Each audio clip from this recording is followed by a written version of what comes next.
जंगल की दुनिया। घने जंगल के बीचों बीच एक बहुत पुराना बरगद का पेड़ था। उसकी शाखाएं इतनी फैली हुई थीं कि वह जंगल के राजा की तरह प्रतीत होता था।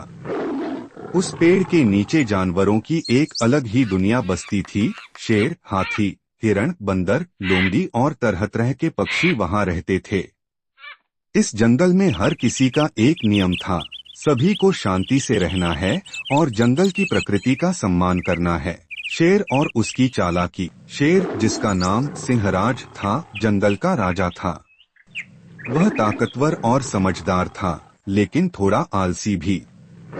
उसे शिकार करने से ज्यादा दूसरों को डराकर अपना पेट भरना पसंद था।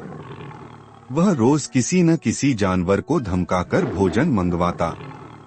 कुछ जानवर उससे डरते थे तो कुछ उसकी चालाकी समझ चुके थे। लोमड़ी चतुरा सबसे चालाक थी। उसे सिंहराज की आदतें पसंद नहीं थीं। वह सोचती थी कि राजा को न्यायप्रिय होना चाहिए, न कि स्वार्थी।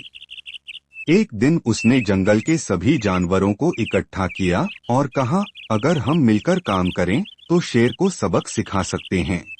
एक नई योजना। हाथी गजराज ने सुझाव दिया, हम सब मिलकर सिंहराज को यह एहसास दिलाएंगे कि जंगल की असली ताकत एकता में है, न कि डर में। उस रात सबने मिलकर योजना बनाई।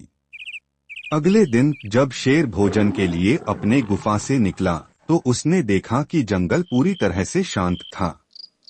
कोई भी जानवर नहीं दिख रहा था। उसे अजीब लगा, लेकिन उसने सोचा कि शायद सभी उससे डरकर छिप गए हैं। कुछ देर बाद चतुरा लोमड़ी उसके पास आई और बोली, महाराज, जंगल में एक नया शेर आया है जो कह रहा है कि वह अब इस जंगल का राजा बनेगा। सिंहराज को यह सुनकर बहुत गुस्सा आया। उसने गुर्राते हुए पूछा, कहाँ है वह? मुझे उससे मिलना है। लोमड़ी उसे जंगल के किनारे एक गुफा के पास ले गई और इशारा करके कहा, वह गुफा के अंदर छिपा है। सिंहराज ने गुफा में झांक कर देखा तो उसे पानी में अपनी ही परछाई दिखाई दी। उसने सोचा कि यह कोई और ताकतवर शेर है और गुस्से में जोर से दहाड़ा। उसकी दहाड़ गुफा में गूंजी, जिससे उसे लगा कि दूसरा शेर भी दहाड़ रहा है। क्रोध में आकर उसने गुफा में छलांग लगा दी और सीधा पानी में गिर पड़ा। जंगल में शांति। भीगकर बाहर आते ही सब जानवर जोर जोर से हंसने लगे। उन्हें देखकर सिंहराज को समझ आ गया कि यह सब एक चाल थी। उसने शर्मिंदा होकर कहा, मैं समझ गया कि असली ताकत डराने में नहीं बल्कि साथ रहने में है।